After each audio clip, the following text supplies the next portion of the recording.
Hi there, I'm Colin Leslie, the editor-in-chief of the Medical Post, and I'm Tristan Bronco, the staff writer at the Medical Post. so this is sort of episode one of a little thing conversation we're going to record every time we put a new issue out. So let's go right to the first topic, which is doctor strikes. So I guess the big issue these days is the junior doctors in the UK. Maybe tell us what's happening with them. Sure, so junior doctors in the UK have just decided that they're going to strike for 3 times. Once they went on strike for 48 hours just this past month, and they have 2 more 48-hour strikes going on in April. This is a follow-up to a series of 24-hour strikes that they went on that were somewhat unsuccessful.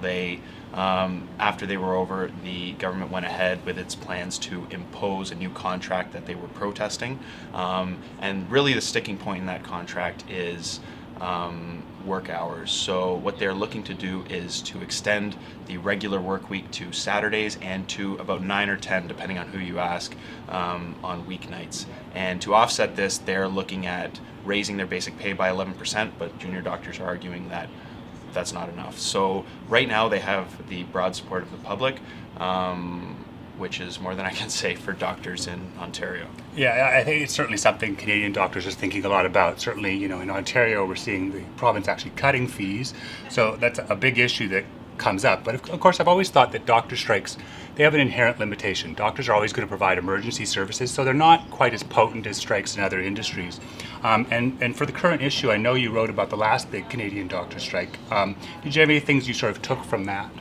Yeah, so in 1986, the last big physician strike across the country, I think, a lot of things changed for the profession. The first being is that, according to a lot of people, doctors underwent this sort of shift from being this profession that was seen as sort of noble and honest to something more like doctors are just seen as these people that are money grubbers and fat cats who are more likely to put paycheck in front of patients. And so what happened in 1986 is the government really capitalized on that, or sought to capitalize on that.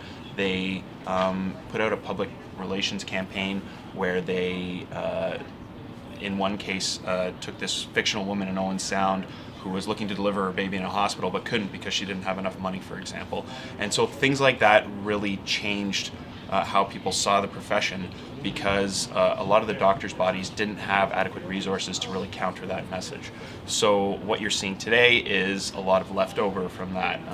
There's still a lot of negative sentiments surrounding doctors in the eyes of the public anyways, and that's a really big reason why physicians probably wouldn't be able to mount sufficient job action to bring about real change. Yeah, certainly, and I know doctors in Ontario and many other provinces want binding arbitration now, and that strike was just in Ontario, just by the way. So let's move to the next topic, which is Charles Bonnet syndrome. What is that?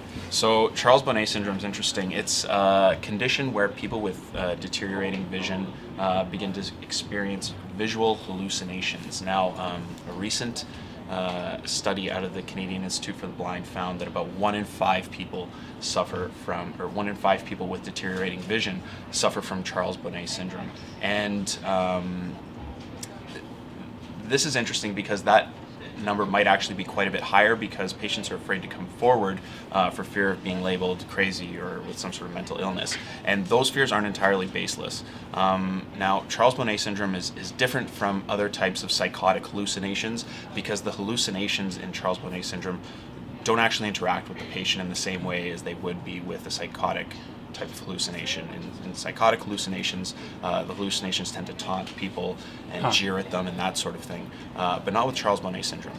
The problem is a lot of doctors and other people in the medical establishment aren't really familiar with that distinction. So what we have happening is a lot of people are being misdiagnosed or incorrectly referred to a psychiatrist, who in a lot of cases are misdiagnosing them with psychiatric ailments. So the jury's still out on exactly how many doctors know about this ailment, but the point of the CNIB study was to try and raise awareness so that more doctors end up knowing about it, because if more family physicians are aware, there's a better likelihood that these people will be properly diagnosed right off the bat. Interesting. And they can read about that in the current issue as well. And last topic, celebrating physicians' writing. Yeah, so I understand this was your editorial, this issue. Can you tell us a little bit about it? Sure, yeah. So basically, we put together a new section called Work and Life, and that's often the home to the physician writing.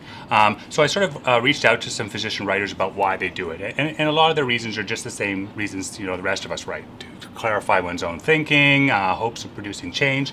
But there were some that were unique to physicians. If you're dealing with sickness and death all day, it's kind of heavy. So some of them said that they write as a form of therapeutic relief.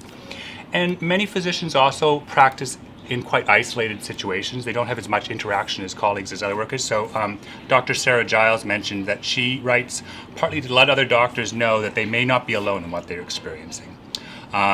So that as well is in our current issue, and we'll just move to the end. We do put out a tablet issue that's free to sign up for Canadian doctors and medical students. So the sign-up information is right there, and please do. Thanks.